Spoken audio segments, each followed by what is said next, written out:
мен не беремін, менде дым ғой жоқ дейді. Білесіздер ме, күні кеше Нұрым деген имамның анасы қайтты. Бүгін соны жерледік. Ол кісі сондай тақуа адам болды. Әйел затының орнын жақсы білетін, ер азаматым деп қазақта айтады ғой, алтын басты әйелден тақыр басты ер адам бір саты жоғары дегенде, жақсы тілімен де амалымен де көрсеткен адам еді. Алла рахмын алсын. Өмірінің соңында кітапты сонша көп оқитын адам еді. Намазын оқумен өтті. Баласы күнде ауырып жатырғанда Құран хатым түсіріп, қасында салихалы ұрпағы Құран оқып отырды. Біздің ұрпағымыз бар ма екен Құран оқып отыратын? Сол кісі Аллахтың құдіретімен соңғы сөзінде дейді, бірде-бір қазақша сөзін есіне түсірмепті. Кітапты көрсетіп айтса, анашым кітап оқисың ба десе, айтатын сөзі ла илаха иллаллах Мұхаммед расулуллах дейді екен. Анашым шаршап қалдың ба деп, жатасың ба десе, ла илаха иллаллах Мұхаммед расулуллах деп айтады екен. Анашым, мен сізге Құран оқи берейін ба десе, ла илаха иллаллах Мұхаммед расулуллах. Алланың мейірімін алған адам, кімде-кімнің соңғы сөзі сол кәлима болса дейді, ла илаха иллаллах деп, ол сөзсіз жұмаққа тіке береді. Қасиетті Рамазан айында, жұма күніне ауысқан күнінде Аллах тағала ол кісінің көзіне қайтады. Енді ойлаңыздар, одан туған бала қандай салиқалы болады. Ол жігіт қаншама адамның дінге келуіне себепкер болды. Мешіттердің құсқа молда мешітін салуына, қайтадан тұруына себепкер болды. Соның басында жүрді. Ал біздер ұрпақтарымызды мына тұрған армияға бар десе жібермейміз. Я бір ағайынның шаруасына бар десе, қой шаршап қаласың дейміз. Біздер айтады, балаңды жақсы көрсең, оны құлша жұмса дейді.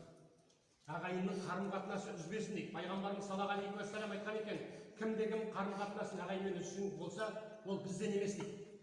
Біздің қазақтың бойында бар нәрсе екен. Бәлки сол үшін болар Аллах тағала бізді жойдыртпай қойғаны. Біле білсеңіздер, біздер жайында Пайғамбарымыз саллаллаху алейхи ва саллям хадисі бар екен. Басқа ұлт жайында дегенде естімеппін, бірақ қазақ жөнінде бар екен. Біз қандай қалай екенбіз? Біз айтамыз, біздің ата-бабаларымыз ұлы адамдар болған, батыр болған, әулие болған деп айтамыз. Ал енді біздің ұрпағымыз біз жайында не айтар екен? Біздің аталарымыз арақ ішкен, карта ойнаған, зина жасаған, ұрлық жасаған деп кетер ме екен? Біздер сол кісілердің ұрпақтарымыз. Аналарымыз біздер үшін, бала үшін бүкіл ағайынмен, ел жұртпен соғысуға дайын болады. Анағам сондай мейірім берген екен. Әлсіз болса да хадис бар, жұмақ ананың табанының астында дейді. Әке байғұс сыртта қаншама жорықта жүрсек те, бірақ біздер жайында өйтіп айтылмапты. Аналар жайында айтты. Аллах тағала айтады, ата-ана разы болмай, мен сендерге разы болмайын дейді Аллах тағала. Толықтай құқығы жаратушы айтып тұр. Ата-ана разы болмай дейді. Бана бауырымыз айтты ғой, уф деп айтпа дейді ата-анаға. Қазіргілер айтады, мақан, пақан деп қояды. Ей, атаңның басы кім айтты оны саған? Қай атаңнан айтып? Неге біз басқаға еліктейміз екен? Біздің аналарымыздың қазір көреміз жылап жүргендері бар. Балам дінді қабылдап деп жылап жүргендері бар, Алла сақтасын. Банағы айтқандай ол дінде емес, ол баланың бойында. Бауырлар сұрайды, мен барсам ата-анам қарсы дейді. Исламды қабылдап намаз оқуына қарсы дейді. Қандай амал жасадың үйге десем, банағы айтқандай да, анау харам, мынау харам деп айтты. Жоқ, бәлки сен анаң шаршады, анашым деп, күніне жоқ дегенде, аяғын емес ең болмаса бетін сүйсең. Сен әйеліңнен көрі дейді. Алхама деген сахабаның қалай өмірден өткенін баяндап беретін жері бар. Сен күніне 2 рет анаңның бетінен сүйсең. Анашым, сен шаршадың ғой деп жуып атқан ыдысын алып жіберіп, мен бүгін жуайыншы анашым деп. 8 мартта емес, біздер күнде жасауымыз керек екен. Әкешім, сен шаршадың ғой деп, оның көйлегін жуып беріп, аяқ киімін тазалап, киімін менің әкем жарқырап жүрсін дейсің болса, әкешім десе, анашым десе, қай ата-ана дін қабылдама деп айтады. Айналайын, бұл дінді қабылда дейді. Көшеден емес, міне салынып жатқан мешітте, міне ұстаздардың алдына барып қабылдау керек екен. Баяғының ғұламаларын сұраса тарихын дейді. Олар ата-аналары дейді, аналар көбінесе балдарын арқасына салып алып, болмаса жетектен жүріп, алыс жерден қазіргідей машина я болмаса соткамен сөйлесу емес, алып келіп мына имамдардың алдына, ұстаздардың алдына береді екен. Еті сенікі дейді. Біздер деген біреуіне түйіп кетіп жатса, мектепке барып жалғыз етеміз. Менің балама неге бүйттің, неге сөйттің деді. Еті сенікі дейді. Қанша соқсаң да, сабасаң да, бірақ мына Алла жолында, ғылымда, білімді алсын дейді. Өлсе дейді, сүйегі менікі дейді. Қай ата-ана жасай аласыздар? Қай ата-ана жасай аламыз? Бәріміз бала тәрбиелейміз. Біреуміз әкеміз, біреуміз атамыз, әже болып жатырмыз. Осының кесірі, мына айтып отқан білімді алмайынша, қазақ халқының даналығы мен ұлылығы бойымызға қайтып келмейді екен. Міне қазір Білесіздер ме, Атырау облысында 30 ғана мешіт екен. Басқа облыстарда бір қалада 30-дан асқан 50 мешіт бар. Бірақ біздің батыста 30 мешіт қана бар екен. Алланың қалауымен, жасаған дұғаларымен біздерге 25 мешіт салуға рұқсат берді. Алтынбек Ұтысқанұлы деген бас имам соны айтады, білесіздер ме дейді, мен 30 мешіт сұрап барып едім дейді. Білдім дейді маған, қалай болғанда шегеретін. Сен айтады, ақылесің дұрыс па, мына батыста дінді дұрыс түсінбейді ғой деп. Сен 25-30-ың не? 5-еу салсақ, бәрі құрбандар келген 5-2 сұраса бұл 30 сұрақ. Тәуекел, Аллаға деп, бұл жердің жігіт емес, бірақ осы жерге болсын деп жасапты да. Алланың қалауымен сол 25 мешіт салуға рұқсат берді. Оның алдында медресе, оның алдында 5-3 мешітті оған дейін кіріп кетті. Сонда демек 30 нысана салуға рұқсат беріпті. Бұл үлкен nimet. Егер соның қасынан табылса, аналарымыз үйде отырып, қой демей, үлкенсің ғой, қартсың ғой, сен бар бана балдарға бір сусын алып берсейші, болмаса ақылыңды айтсайшы деп. Аналар отырып, үйде отырып, бана айтып отыр ғой. Ең абзалы аналардың үйде оқып, намаздарыңыз болса, дұға тілеңіздер. Әр қилы жақсы амал жасасаңдар қайтарылмайды дұға. Дұға тілеңіздер. Бір адамға, ағайынға көмектестіңіздер ме, алақан жайыңыздар. Ей Раббым, біз де қазақ еліміз ғой. Ауылымызда мешіт жоқ болуы үлкен ұят екен деп. Мынау орыс жері емес, қазақтың тұрғылықты жерлері. Мұнарада басқа өкілдер келіп сіздерге өктемдік жасап жатқан жоқ. Басқа жерде келіп сіздерге бір сабақ атқан жоқ. Болмаса салсаңдар сотталасың деп жатқан жоқ.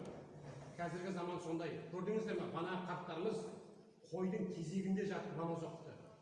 Әйелін, кемпірін есік алдына қойып, өзі оқып алып күзетке, ол кіргесін, бұл күзетте тұрды. Біздерге бармай жатса осыларыңыз. Айналайын қасиетті Рамазан айында банағы жеңіл болатын себебін айтты. Осы мезгілде тезірек намаз бастап кетіңіздер, Алла қаласа. Осы мезгілде бір нәрсені Алла жолында үйреніп қалыңыздар. Себебі ертең Рамазан айы бітеді. Бұл күн ертең қайтарып келмейді екен. Қалған 11 ай бойы дейді, ораза ұстасаңдар, мына Рамазанның бір күніне сай келмейді екен. Және де бұның ішінде жасап қойған бір күн бар екен. 1000 айдан дейді, санап қараса 83 жылға келеді екен. 83 жылда жасаған адамның өмірін айтады. Бүкіл өмірінде жасағандай ғибадат жасап қалуға болады екен дейді. Міне қандай Аллах Тағала бізге мәртебе беріп қойды екен. Ешқайсыңызға тиіп жатқан жоқ. Таңның атысы, күннің батысы, медресеге оқисың ба, мешітте оқисың ба, басқа нәрсе жасайсың ба, сақалыңды боясың ба, дым деп жатқан жоқ. Ойлаңыздар, кешегі қиында оларды бастарына мылтықты тақап тұрып, Құдай бар ма, жоқ па деп атып тұрып дейді, бар деген үшін. Тек қана Құдай бар деген үшін атып. Бүкіл ғұламалар мен білімділерді жоғалтқан екен. Қазір білімділер таба алмай жатырмыз. Көрінгенге әлгі соқыр тауыққа бәрі бидай деп, көрінгеннің бәрі келіп бізге дінді айтты. Анау екен, қазір міне өз балдарымыз, өз ұрпақтарымыз, бауырларымыз білім алды, ортамызға келді. Егер де осы имамдар бір күн аш қалса, Аллахтың алдында ертең біз жазаланамыз, сұраламыз сол үшін. Ғайбат сөз біреу айтып жатса айттырмайық, қорғайық. Пайғамбарды қалай қорғаған болса сахабалар, біздер қазіргі имамдарды солай қорғайық. Алла жолындағы жүктің бәрін жұмыла көтерейік. Қазақ үшін асарда болмаған бәрі зат жасадық екен. Үй салдық, басқа жасадық, өлгенді көмдік, тойды жасадық, бәрін жасадық, бірақ Алланың үйін тұрғыза алмай жатырмыз. Білесіздер ме, бұл әлі бітпей тұрған себебі, мына жүрегімізде иманымыз әлі қыбырлап шыбырламай жатыр. Біздер отырып қалып жатырмыз. Мен емес, ана кім барсыншы, анау барсыншы, анау бар ғой, молда бар ғой, ана сақалы бар, ана бала бар ғой, жоқ. Әр қайсымыз сұраламыз екен осы үшін. Біздер мына 150 километр Атыраудан келіп, осы араға келіп дұға тілеп кетеміз. Неге? Себебі мына жерде де менің бауырым, арақ шетінде менің бауырым, намаз оқитын да менің бауырым. Қазақ халқы жат емес біз бір-бірімізге. Сыртымыздан ғайбат айтып күндеу емес, мейлінше бір-біріміз үшін дұға жасап, бір-бірімізді көтеруге нәсіп етуді Алла нәсіп етсе екен дегіміз келеді. Бүгін мынау ауыз аштырып жатқан бауырлар, Алла сіздерге разы болсын. Айтып жатырмыз ғой, бана бәріміз білетін болсақ та, барша ораза ұстаған адамның сауабы беріледі екен. Ол кісілер үшін орта айтпай тұрып дейді. Ләйімде солай болсын. Бұл елде болсын, сіздер қарт болғанда ұрпақтарыңыз сіздерді ұлағаттап отырып, біздің қарттардың салып кеткен мешітімен, біліп кеткен біліммен біздер мені төрде отырмыз деп айтуды Алла нәсіп етсе екен дегіміз келеді. Әр қайсымыз ұрпағымыз жоқ дегенде осы жігіттердей болуымыз керек. Бар дегенде одан асып түсуіміз керек. Бүкіл ел, ауылдың бәрі айтып, сіздерді айтып, үлгі тұтатын ауыл болуды Алла нәсіп етсе екен дегіміз келеді. Алла баршамызды осы отырысымыздың жалғасын жұмақтың төрінде болса дегіміз келеді. Осы арада 3 жігіт болып қазір келіп жатырмыз, көптеген бауырлар әлде иншаллах келетін болар деп жатырмыз. Ассаламу алейкум рахметуллахи ва баракатух.